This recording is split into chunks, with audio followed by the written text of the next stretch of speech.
Hello students, this is your G Science class and today we will start our new chapter which is friction as a force. So in the previous classes I have explained you about friction, but in this chapter we will understand it deeply.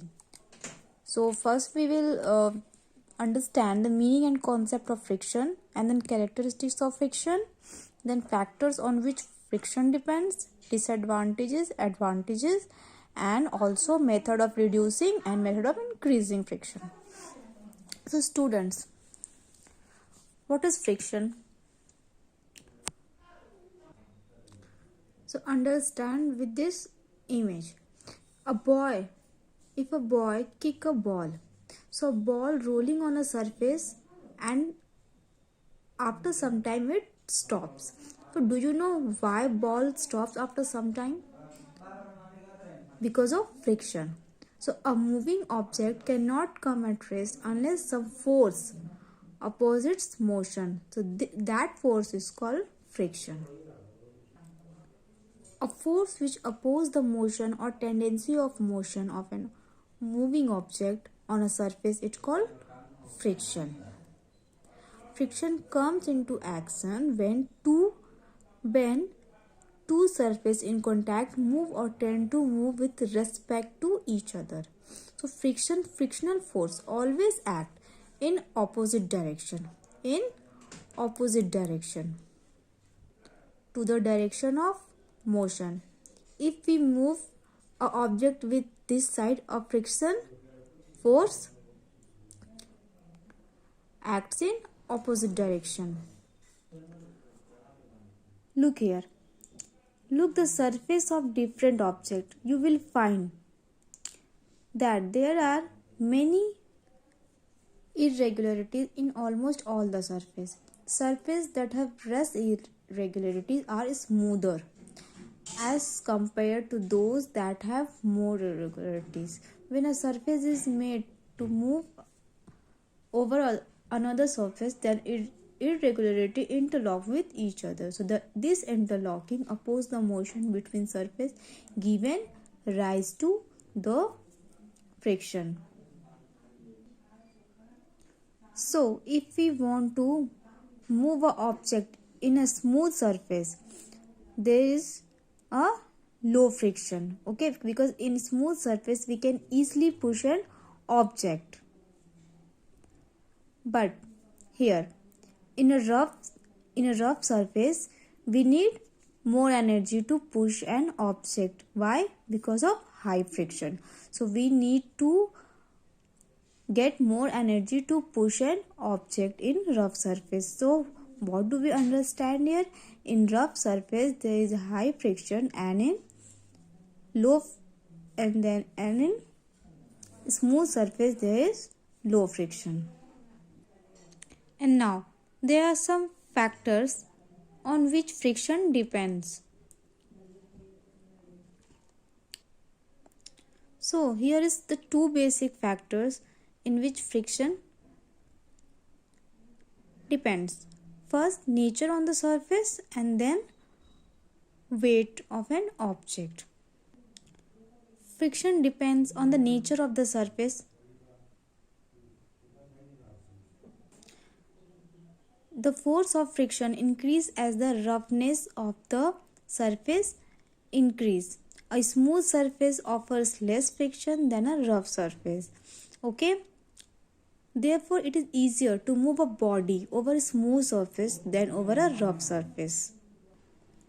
So, it is easy to move a body in smooth surface, and it is little bit tough than smooth surface to move our body in rough surface.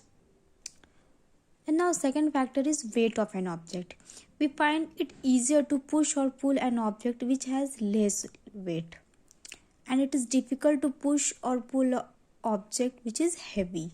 So it shows that the lighter object experience less friction and the heavier object will have more friction. We can easily push or pull a light weight, and there is little bit of difficulty to push and pull a heavy weight.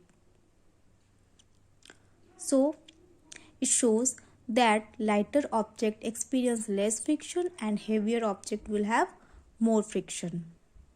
Now advantages of friction. So the first advantage is walking.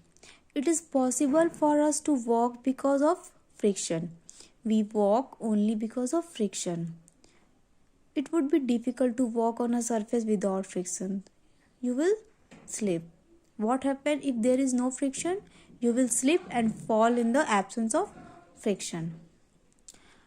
And the second advantage is the friction between the tires of vehicle and road allow vehicle to move. Okay, so if there is no friction, a vehicle cannot move with the help of tire. And we can write on paper because of friction between the paper and pen. Friction enables a nail to hold on a wall tightly. Okay, so fixing nail on wall is only happens because of friction. Also, heat is produced due to friction. When matchstick is rubbed against the matchstick box, which makes the matchstick to burn. So these are the advantages of friction. Because of friction, we can walk, we can write, we can hold, and we can even fix nail on wall. And there are many more. And there are some ways to increase friction. Sometimes it may be desirable to increase friction. These are the ways to increase friction. A tire of vehicle such as trucks and cars have treads on them to increase friction. Some grooves or dots are provided on pen or in your shoes. So these increase the friction between your feet and surface that help in getting a better grip. So these dots help us to move easily, so friction helps in increasing. And also the sole of shoes of athlete and mountaineers have spikes to increase friction. And if there is advantages, there are some disadvantages of friction also. So what are the disadvantages of friction? Here. Some are waste of energy, wear and tear, and production of noise. Friction between the moving parts produce a lots of noise. So these are the disadvantages. Heat is produced due to friction. But the constant production of heat between moving parts causes wear and tear of machine part. And also friction wastes energy and it makes things difficult to move. So it wastes energy in the form of heat and which is hard to recover. And there are some certain ways to reduce friction.